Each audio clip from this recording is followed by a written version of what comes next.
اللہ قرآن کے 29ویں پارے میں فرماتا ہے تبارک الذی بیدہ الملک وہو علی کل شیء قدیر، بہت برکت والی ہے وہ ذات جس کے ہاتھ میں ساری کائنات کی بادشاہت ہے اور جو ہر چیز پر قادر ہے۔ الذی خلق الموت والحیات لیبلوکم ایکم احسن عملا، اس اللہ نے موت کو پیدا کیا، اس اللہ نے زندگی کو پیدا کیا، وہ تمہاری پریچھا لینا چاہتا ہے، تمہارا ایگزام لینا چاہتا ہے، تمہارا امتحان لینا چاہتا ہے کہ کون اچھا عمل کرنے والا ہے، کون اللہ کو راضی کرنے والا عمل کرنے والا ہے۔ یہ پریچھا ہم سب دینے کے لیے دنیا میں آئے، اور اس پریچھا میں جو پاس ہو گیا وہ قیامت کے دن جنت میں جائے گا، اور اس پریچھا میں جو فیل ہو گیا وہ جہنم میں جائے گا۔ ہو سکتا ہے دنیا میں ایک انسان بہت کامیاب ہو، دولت کی کمی نہ ہو، طاقت کی کمی نہ ہو، پیسے کی کمی نہ ہو، جہاں جاتا ہو لوگ سلام بھی کرتے ہوں، عزت بھی کرتے ہوں، سمان بھی دیتے ہوں، لیکن وہی آدمی کل قیامت کے دن جب اللہ کے پاس جائے گا اور اللہ کی عدالت میں یہ فیصلہ کیا جائے گا، اے میرے بندے تو جنت میں نہیں جا سکا، تو جہنم میں جائے گا، تیرے بارے میں جہنم کا فیصلہ کیا جا رہا ہے۔ وہ دنیا کا سکسیسفل انسان تھا، کامیاب انسان تھا، مگر قیامت کے دن اللہ کی عدالت میں اگر وہ کامیاب نہیں ہوا تو وہ اسفل مانا جائے گا، وہ ناکام مانا جائے گا۔ اسی لیے قرآن کہتا ہے فَمَنْ زُحْزِحَ عَنِ النَّارِ وَأُدْخِلَ الْجَنَّةَ فَقَدْ فَازَ، جس کو اللہ تعالیٰ جہنم کی آگ سے بچا لے اور جس کو جنت میں داخل کر دے وہی کامیاب ہونے والا ہے۔ وَمَا الْحَيَاةُ الدُّنْيَا إِلَّا مَتَاعُ الْغُرُورِ، اور اے میرے بندو یہ دنیا کی زندگی تو دھوکے کا سامان ہے، دھوکے باز ہے یہ دنیا۔ آج عزت کرتی ہے، کل آپ کچھ غلط کر دیں گالی دے گی آپ کو۔ آج آپ کے پاس 4 پیسے ہیں، سلام کرتی ہے، کل پیسے ختم ہو جائیں پہچاننے سے انکار کر دے گی یہ دنیا۔ وَمَا الْحَيَاةُ الدُّنْيَا إِلَّا مَتَاعُ الْغُرُورِ، یہ دنیا تو دھوکے کا سامان ہے، بے وفا ہے یہ دنیا، دغا باز ہے یہ دنیا۔ آپ اپنی اولاد سے بہت محبت کرتے ہیں، سود اور بیاج کا دھندا کیوں کرتے ہیں؟ اولاد کی خوشیوں کے لیے۔ چوری بے ایمانی کر کے مکان کیوں بناتے؟ اپنی اولاد کے لیے، اپنی اولاد کے لیے۔ حلال و حرام کو بھول جانے والوں، کل جب تم مر جاؤ گے یہ اولاد تمہارے کام نہیں آئے گی، بہت کرے گی، باپ کے مرنے پر آنسو بہائے گی، تکلیف کا اظہار کرے گی، دکھڑا روئے گی، اپنے باپ کو کفنائے گی، دفنائے گی، قبرستان لے کر کے جائے گی، قبر میں ڈالے گی، اس کے بعد آپ کی اولاد بھی مٹی دے کر کے چلی آئے گی۔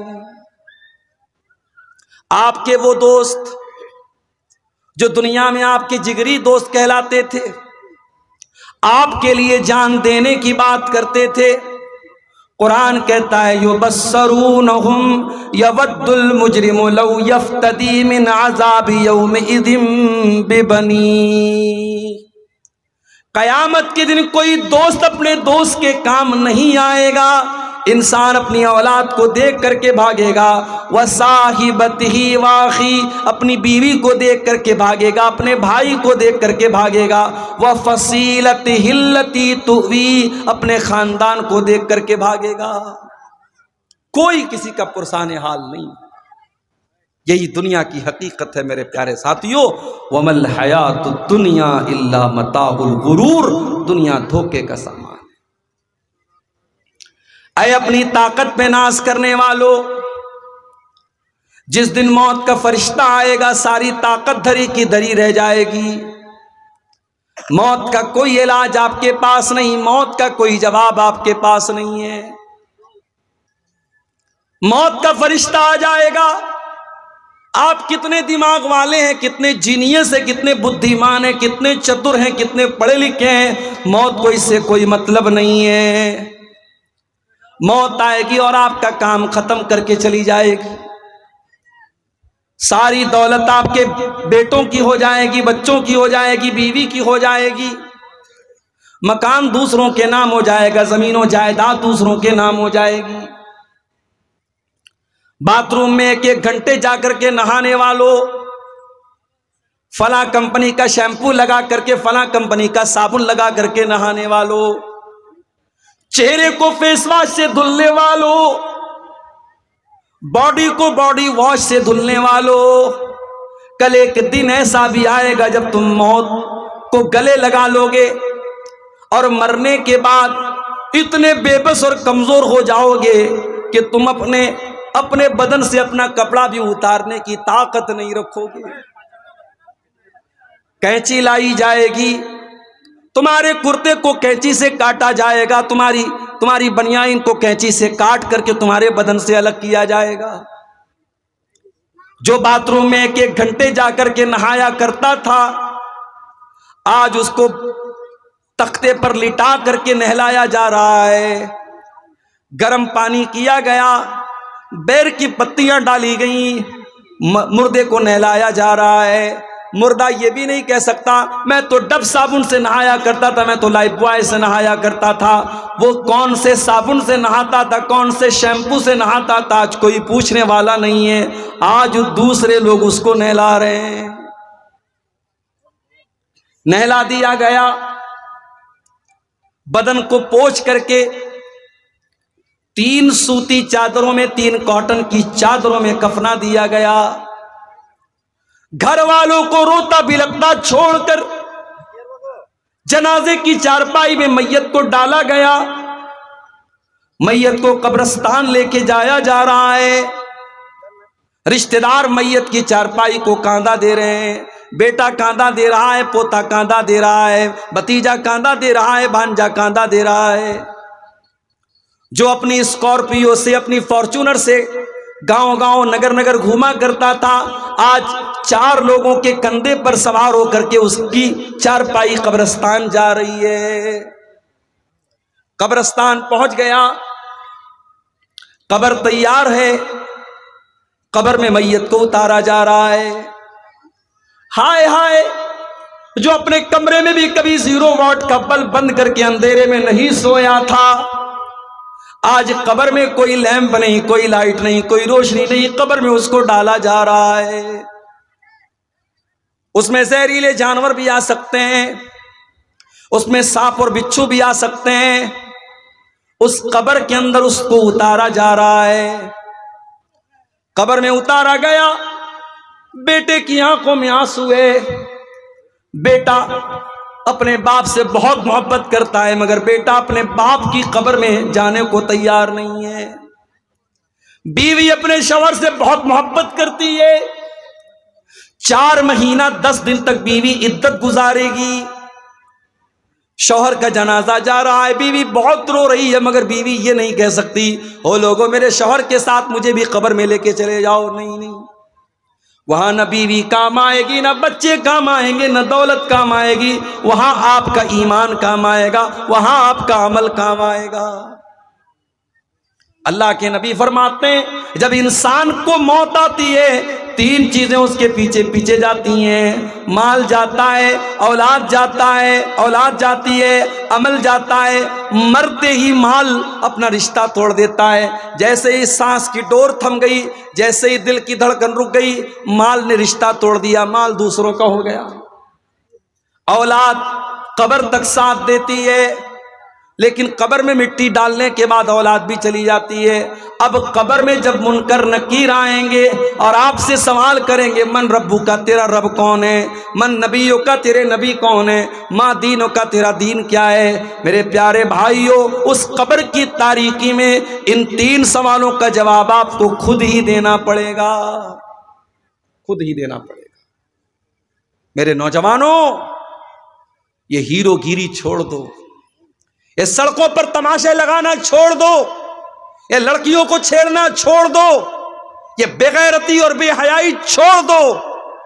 قبر میں آپ کو آپ کی نیکیاں کام آئیں گی اور آپ کے گناہ سزا کا سبب بنیں گے۔ میرے پیارے ساتھی، وَمَا الْحَيَاةُ الدُّنْيَا إِلَّا مَتَاعُ الْغُرُورِ۔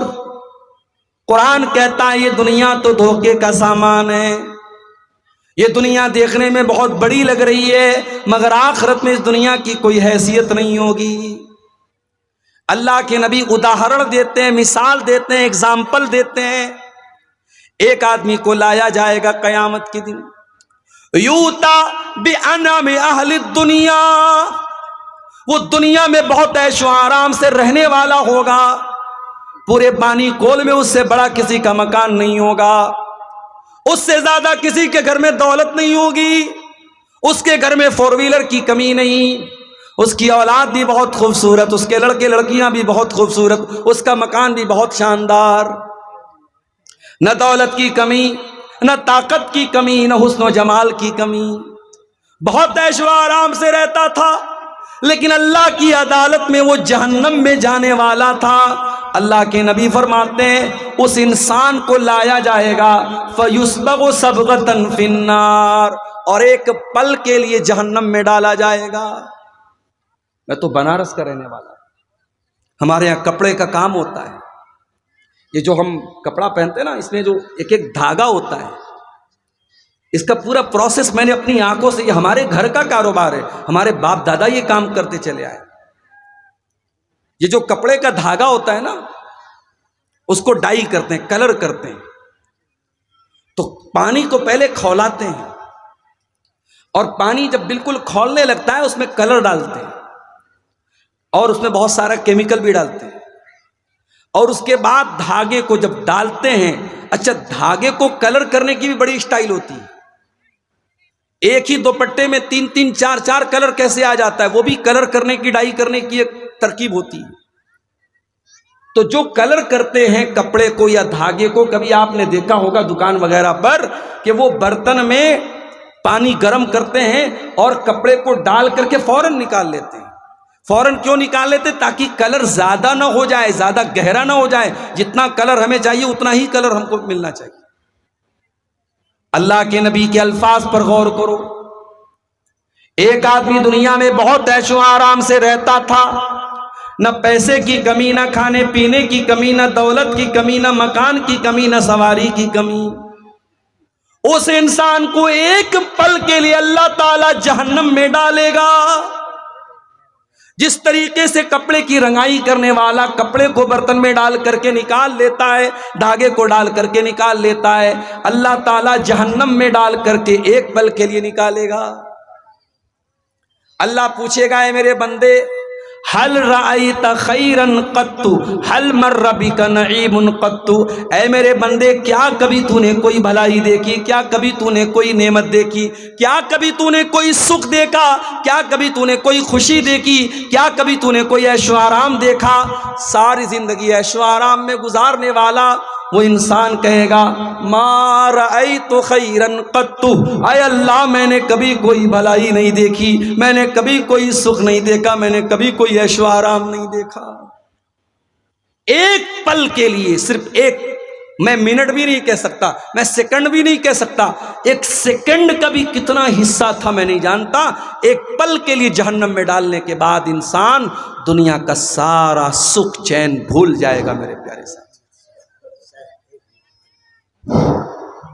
ہوٹل میں کھانا بچا ہوا ہے، جس کو ضرورت ہے، بھوک لگی ہے، 50 روپیہ میں پیٹ بھر کے کھانا ہے، جس کو ضرورت ہے وہ جا کے کھا لے۔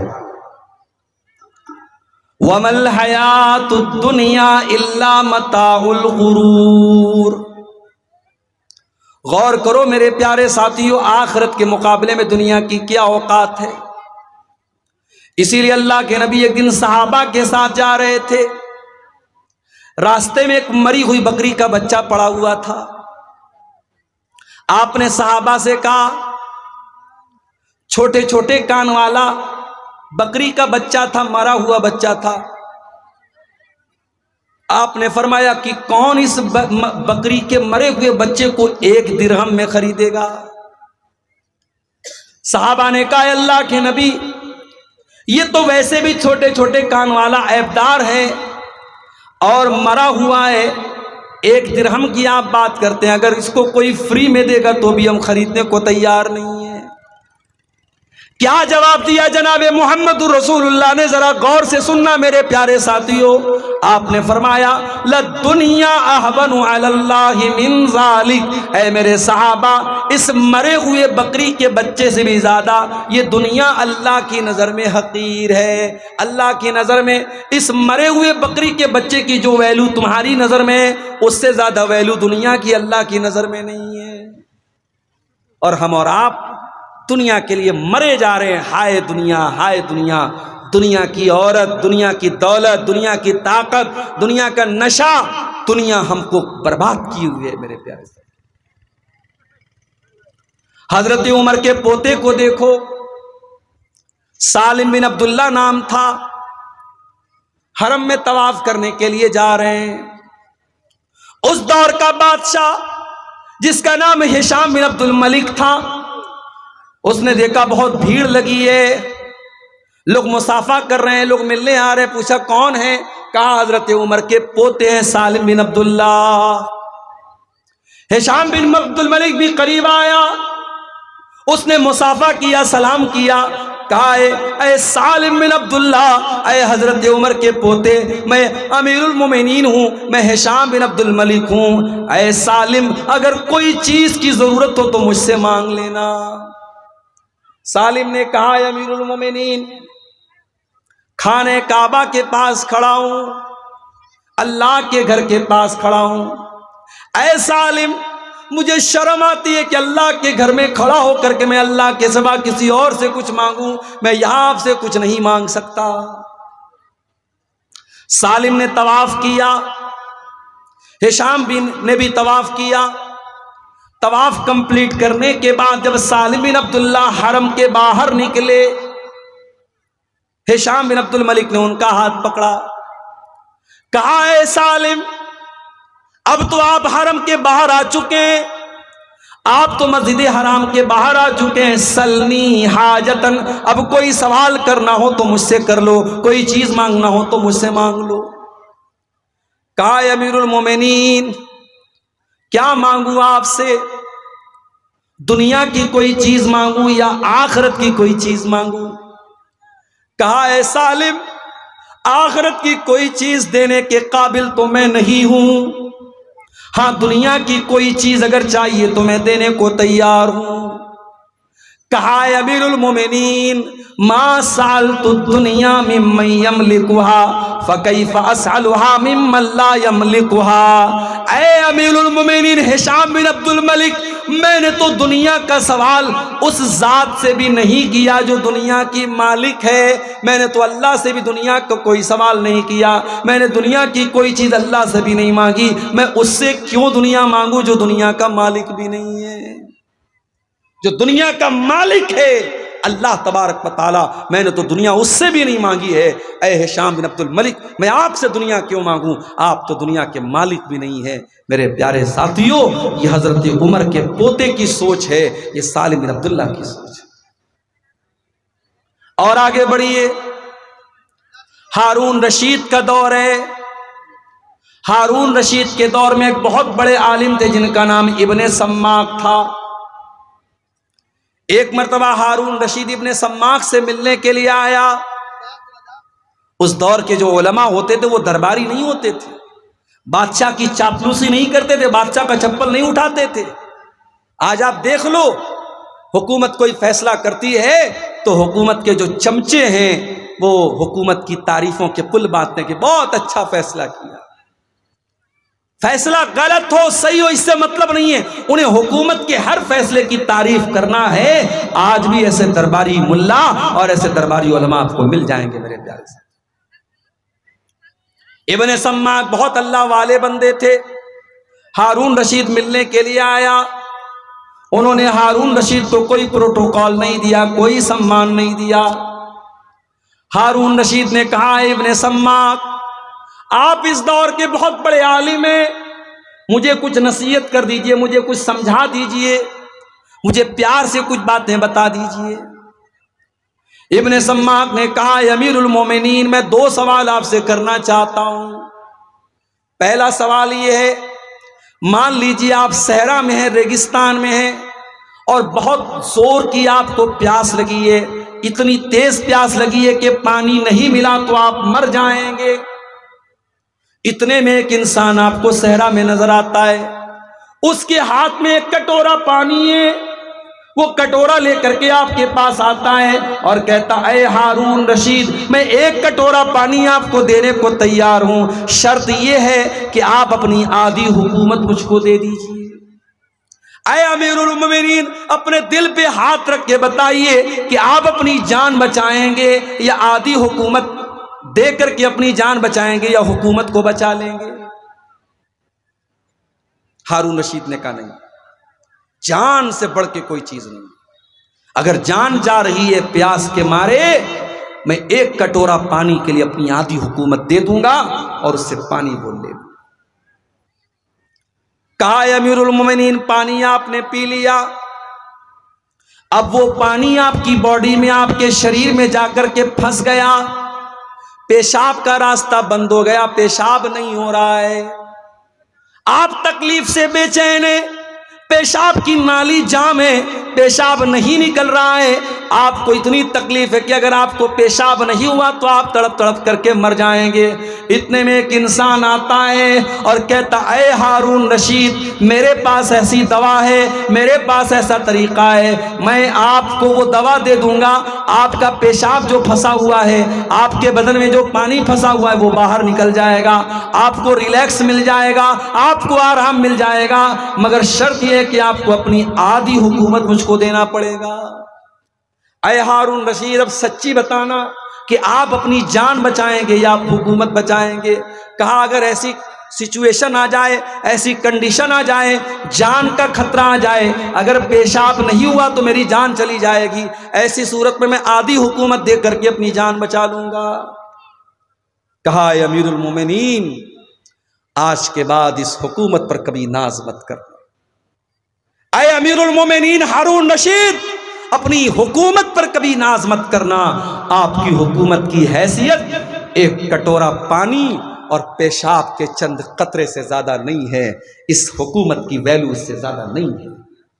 میرے پیارے ساتھیوں، جو بات ہارون رشید کو اتنی سمجھا بجھا کر کے ابن سماک نے کہی تھی، قرآن نے ایک لائن میں وہ بات کہہ دی، وَمَا الْحَيَاةُ الدُّنْيَا إِلَّا مَتَاعُ الْغُرُورِ۔ میرے بندو، یہ دنیا دھوکے باز ہے، یہ دنیا دغا باز ہے، یہ دنیا دھوکے کا سامان ہے، یہ دنیا ایک دن تم کو ضرور دھوکہ دے دے گی۔ میرے بندو، آخرت کی تیاری کرو، آخرت کو بہتر بناؤ۔ ہم ایک ایک کر کے قیامت کی نشانی کو دیکھ رہے ہیں، اب تو وہ ٹائم بھی آ چکا ہے جب قیامت کی بڑی نشانیاں ہمارے سامنے آ جائیں گی۔ صحیح مسلم کی روایت ہے، حضرت حذیفہ بن اسید غفاری فرماتے ہیں کہ ہم لوگ آپس میں بیٹھ کر کے بات چیت کر رہے تھے، اتنے میں اللہ کے نبی آئے، آپ نے پوچھا ما تذاکرون، کیا بات چل رہی ہے؟ صحابہ نے کہا نذکر الساعہ، ہم قیامت پر باتیں کر رہے ہیں۔ او آئی پی ایل کا میچ دیکھنے والے میرے نوجوانوں، وہ اپنی چوڑی اور کنگن اور ایئر رنگ کے بارے میں بات کرنے والی میری پیاری ماں بہنوں، وہ اپنی دنیا میں مگن رہنے والے میرے نوجوانوں، ذرا نبی کے صحابہ سے سیکھو، نبی کے صحابہ آپس میں کیا چرچا کر رہے ہیں، کیا ڈسکشن کر رہے ہیں، کیا گفتگو کر رہے ہیں، کیا باتیں کر رہے ہیں؟ کہتے ہیں اے اللہ کے نبی، ہم قیامت کی بات کر رہے ہیں۔ صحابہ قیامت کی بات کرتے تھے، ہم کب قیامت کی بات کرتے ہیں میرے بھائی؟ جلسہ ہو رہا ہے، پروگرام ہو رہا ہے، جتنے لوگ میدان میں فیلڈ میں نہیں، اس سے زیادہ آپ کو سڑک پر چلتے ہوئے نظر آ جائیں گے، نوجوان لڑکے لڑکیوں کے، عورتوں کے پنڈال کے پاس آپ کو نظر آ جائیں گے، لڑکیاں دکانوں پر آپ کو نظر آ جائیں گی، لوگ چلتے پھرتے نظر آ جائیں گے۔ آج دین کی باتوں کو لوگ سننا نہیں چاہتے، آج قیامت کی باتوں کو لوگ سننا نہیں چاہتے میرے پیارے ساتھیوں۔ صحابہ نے کہا اے اللہ کے نبی، ہم قیامت کی باتیں کر رہے ہیں۔ آپ نے فرمایا انہا لن تقوم حتی ترون 10 آیات، اے میرے صحابہ، قیامت اس وقت تک نہیں آئے گی جب تک تم 10 بڑی بڑی نشانیوں کو نہ دیکھ لو۔ الدخان، قیامت کی ایک بہت بڑی نشانی ہوگی، آسمان میں دھواں نظر آئے گا، بہت بڑا دھواں نظر آئے گا، ایمان والے اس دھوئیں کی وجہ سے زکام کا شکار ہو جائیں گے، اور جو کافر ہوں گے، جو منافق ہوں گے، وہ دھواں ان کی ناک میں جا کر کے ان کو جان سے مار دے گا۔ قیامت کے پہلے وہ دھواں آئے گا۔ والدجال، اور کانا دجال آئے گا، جو ایک انسان ہوگا، لمبا چوڑا ہوگا، گھنگرالے بال والا ہوگا، ایک آنکھ کا کانا ہوگا، ماتھے پر کاف فارا لکھا ہوگا، مکہ مدینہ میں داخل نہیں ہو پائے گا۔ اس کو اللہ تعالیٰ بہت طاقت اور بہت پاور دے گا، وہ لوگوں کو موت بھی دے گا، وہ مرنے کے بعد لوگوں کو زندہ بھی کر دے گا۔ اس کے پاس نقلی جنت بھی ہوگی، نقلی جہنم بھی ہوگی۔ جو لوگ اس کے اوپر اس کی بات مان کر کے اس کی جنت میں جائیں گے، وہ حقیقت میں جہنم میں جائیں گے، اور جو اس کی جہنم میں جائیں گے، وہ حقیقت میں جنت میں جائیں گے۔ بہت بڑا فتنہ اس امت کا دجال ہو۔ اسی لیے اللہ کے نبی اپنی ہر نماز میں کیا دعا کرتے تھے؟ اللہم انی اعوذ بک من فتنۃ المسیح الدجال، اے اللہ میں تیری پناہ چاہتا ہوں دجال کے فتنے سے۔ اللہ کے نبی نے کہا قیامت کی دوسری بڑی نشانی دجال۔ والدابہ، اور قیامت کی تیسری بڑی نشانی یہ ہوگی، زمین سے ایک جانور نکلے گا، ایک چوپایا نکلے گا جو لوگوں سے باتیں کرے گا۔ وَطُلُوعُ الشَّمْسِ مِن مَغْرِبِهَا، اور قیامت کے دن سورج پچھم سے نکلے گا، اور جب سورج پچھم سے نکلے گا، کوئی توبہ کر لے اس کی توبہ اللہ کیا قبول نہیں کی جائے گی، کوئی کلمہ پڑھ لے اس کا کلمہ اللہ کیا نہیں مانا جائے گا، کوئی ایمان لے آئے اس کے ایمان لانے سے اس کو کوئی بینیفٹ، کوئی لابھ نہیں ملے گا۔ قیامت کے دن سورج پچھم کی طرف سے نکلے گا۔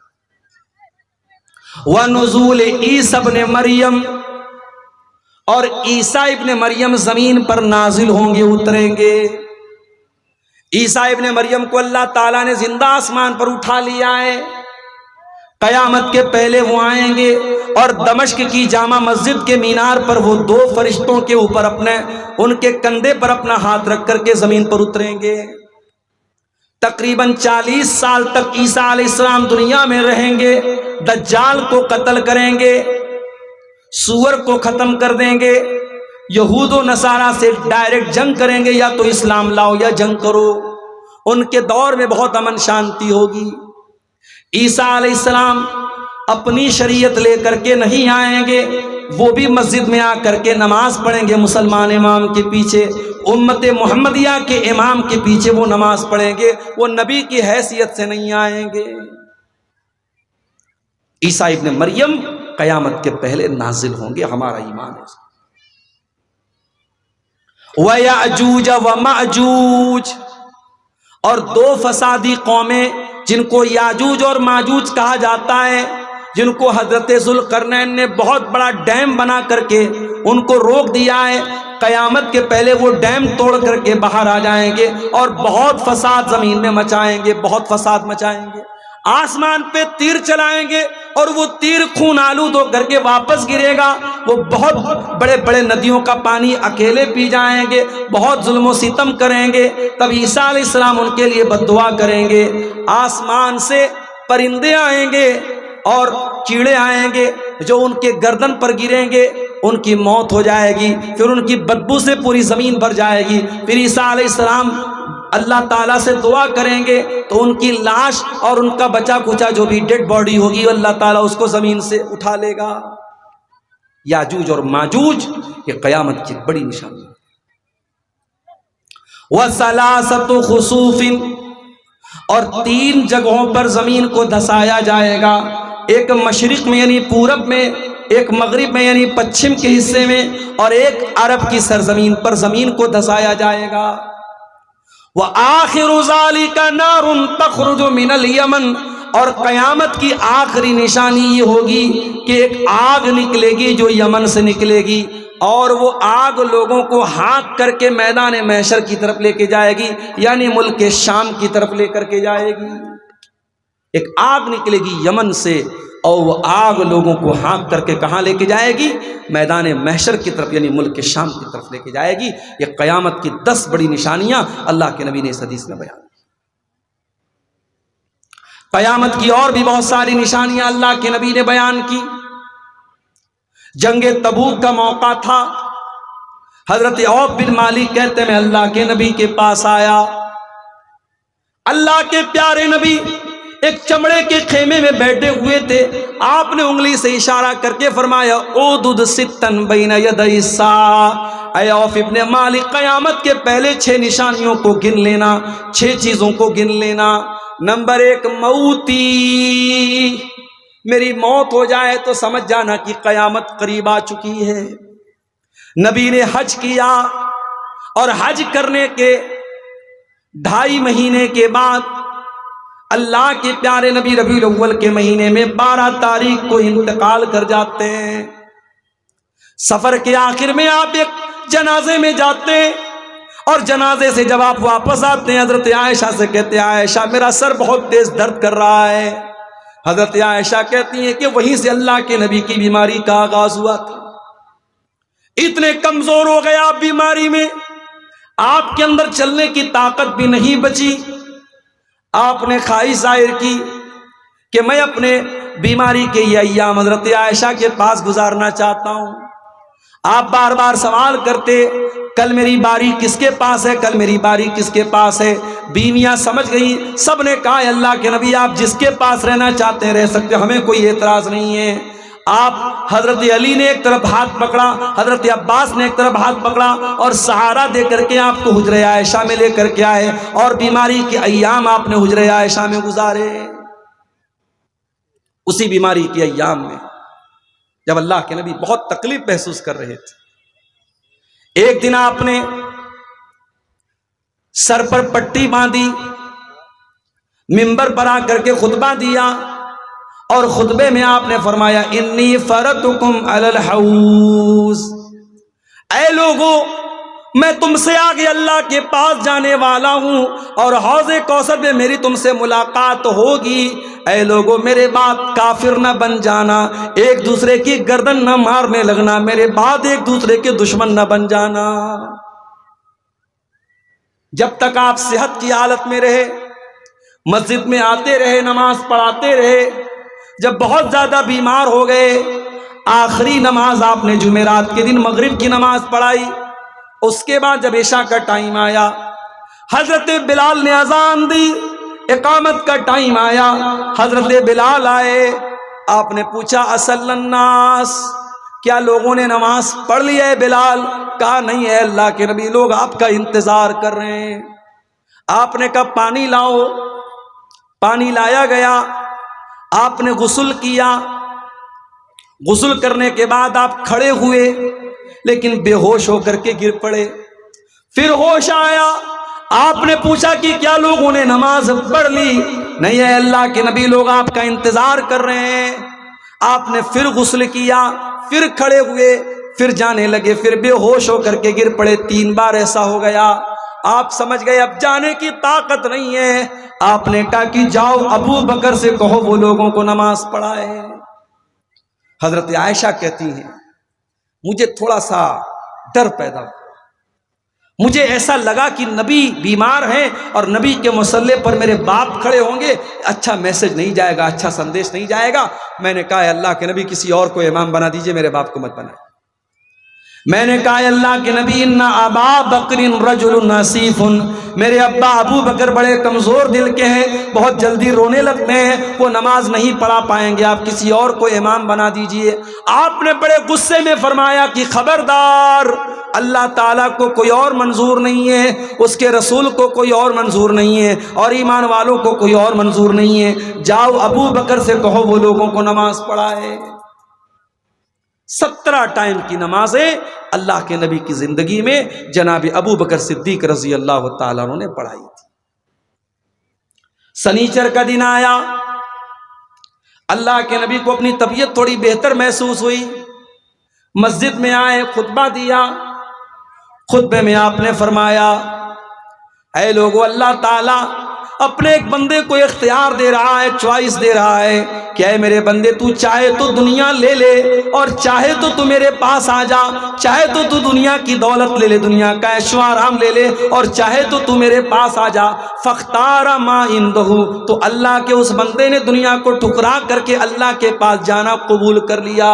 ابھی اتنا آپ نے کہا تھا، ابو بکر صدیق زار و قطار رونے لگے اور کہنے لگے میرے ماں باپ پر قربان ہوں اے اللہ کے نبی۔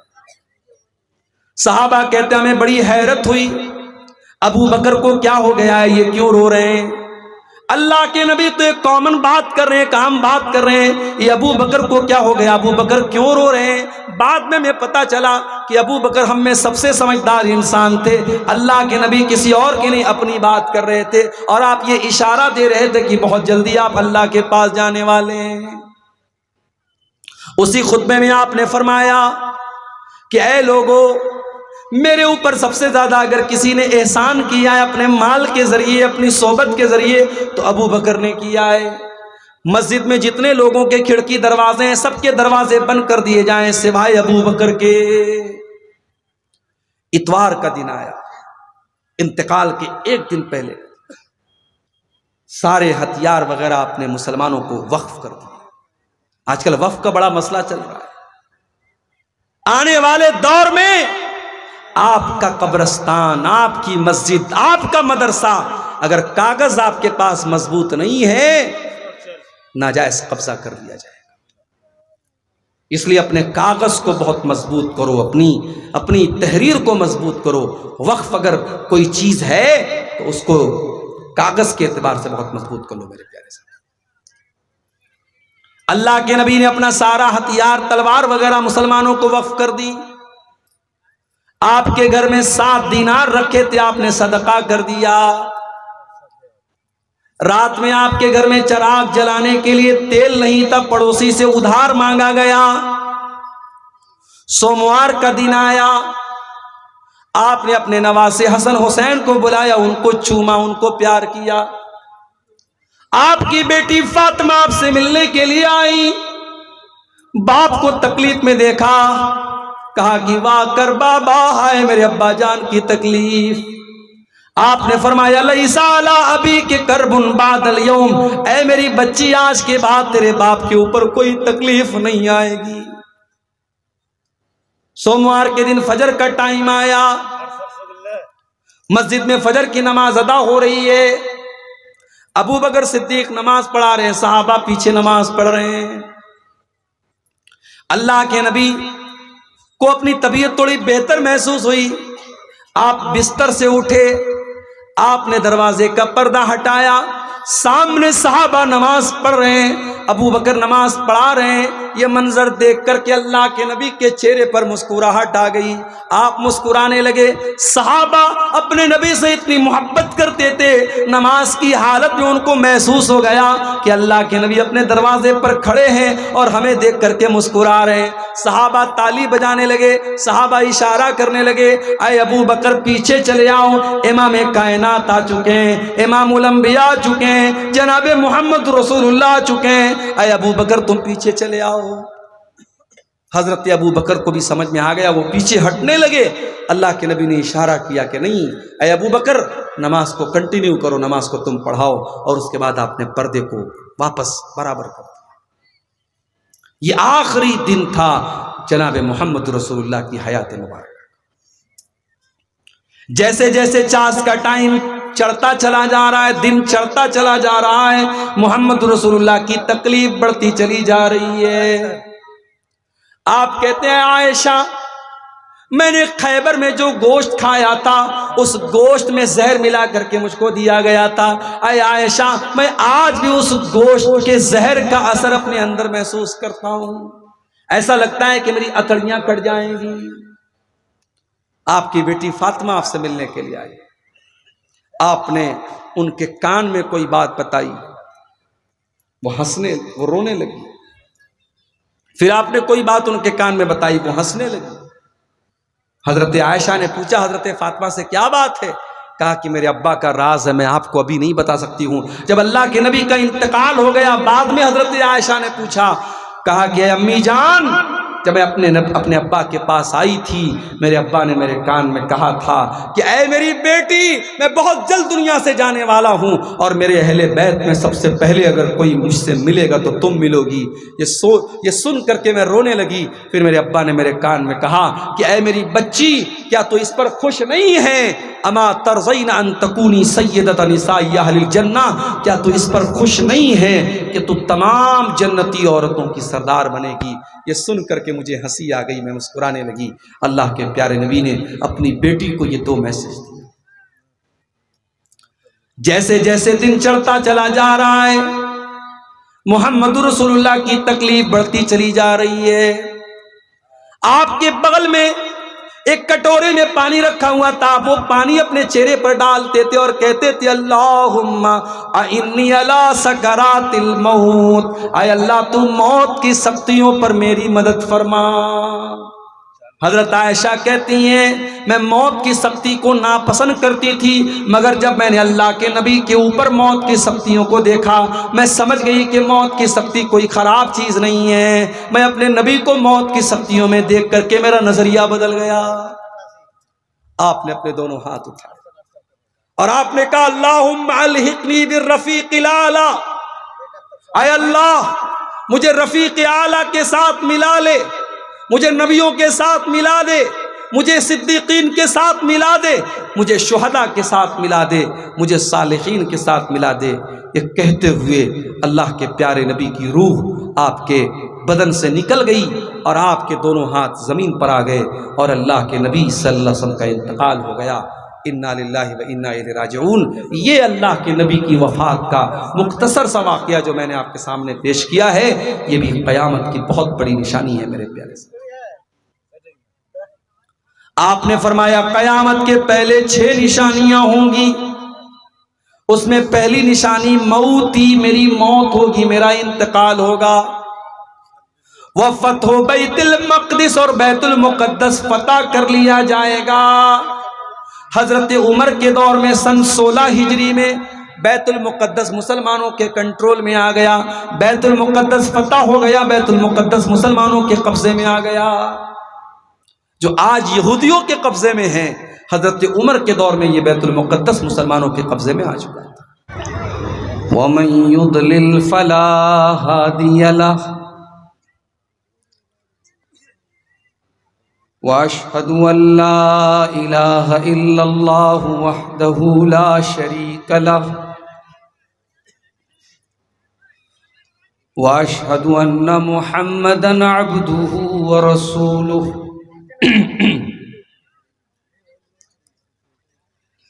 یا ایہا الذین آمنوا اتقوا اللہ حق تقاته ولا تموتن الا وانتم مسلمون۔ یا ایہا الناس اتقوا ربکم الذی خلقکم من نفس واحدہ وخلق منها زوجها وبث منهما رجالا كثيرا ونساء واتقوا الله الذي تساءلون به والأرحام إن الله كان عليكم رقيبا۔ یا ایہا الذین آمنوا اتقوا اللہ وقولوا قولا سدیدا یصلح لکم اعمالکم ویغفر لکم ذنوبکم ومن یطع اللہ ورسولہ فقد فاز فوزا عظیما۔ اما بعد فإن خير الحديث كتاب الله وخير الهدي هدي محمد صلى الله عليه وسلم وشر الأمور محدثاتها وكل محدثة بدعة وكل بدعة ضلالة وكل ضلالة في النار۔ اعوذ باللہ من الشیطان الرجیم بسم اللہ الرحمن الرحیم اقترب للناس حسابهم وهم في غفلة معرضون.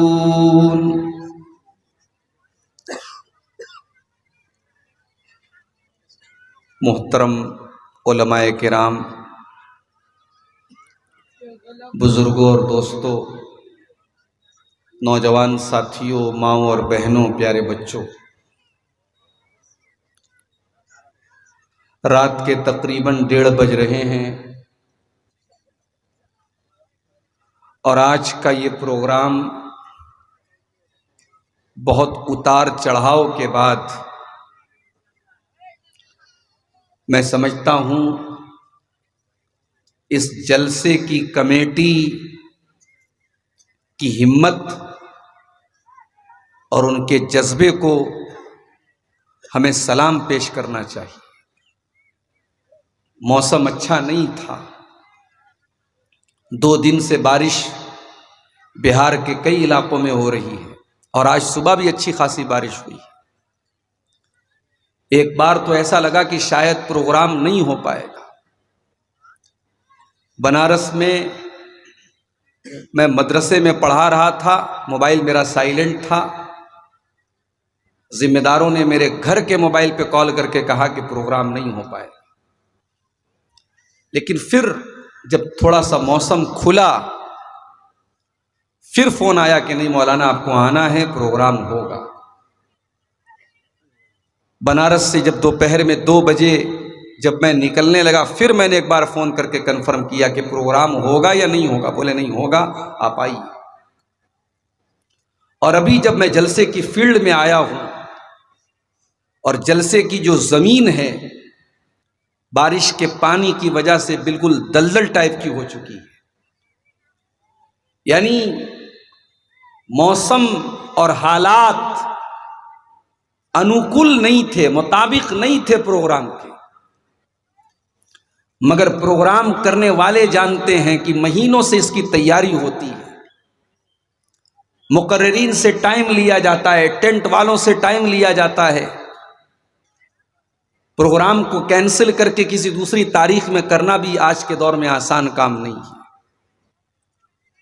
اور ابھی جب میں اسٹیج پر آیا ہوں، مجھے لوگوں نے یہ بھی بتایا کہ پروگرام مدرسہ انوار العلوم کے چندے کے لیے تھا، اور جو چندے کی ایکسپیکٹیشن تھی، جو امید تھی، جو آشائیں تھیں، وہ پوری نہیں ہوئی۔ مجھ سے پہلے مولانا حسین سلفی صاحب جو اس علاقے کے بڑے مشہور بنگلہ مقرر ہیں اور چندہ کرتے ہیں، وہ چندہ کر کے گئے ہیں، مگر مجھے ذمہ داروں کی طرف سے اشارہ دیا گیا کہ چندہ کم ہوا ہے۔ میں آپ سب سے اپیل بھی کرتا ہوں، جو لوگ جا چکے ہیں ان کی بات نہیں کرتا ہوں، جو ہیں وہ ضرور اس بات کا خیال کریں گے۔ ماؤں بہنوں سے بھی کہوں گا، اپنے بزرگوں سے بھی کہوں گا، بھائیوں سے بھی کہوں گا، مدرسے کا جلسہ ہے، آپ ضرور اپنا تعاون، اپنا چندہ، اپنا دان دے کر کے اپنی دنیا اور آخرت کو کامیاب کر کے جائیے گا۔ اللہ تعالی ہم سب کو توفیق عطا فرمائے، آمین۔ میرے بھائیوں، دنیا میں ہم دیکھتے ہیں کسی اسکول میں، کسی مدرسے میں 2 ٹائپ کے بچے پڑھتے ہیں۔ کچھ بچے ایسے ہوتے ہیں جو سال بھر محنت سے پڑھائی کرتے ہیں۔ ایسے بچے جب ایگزام کا ٹائم آتا ہے تو اور زیادہ محنت کرتے ہیں، کیونکہ ان کا مقصد ہوتا ہے کہ ہم اس مدرسے میں، اس اسکول میں پڑھنے آئے ہیں، ہمیں پاس ہونا ہے، اور جب ہم پاس ہوں گے تبھی ہم آگے بڑھیں گے۔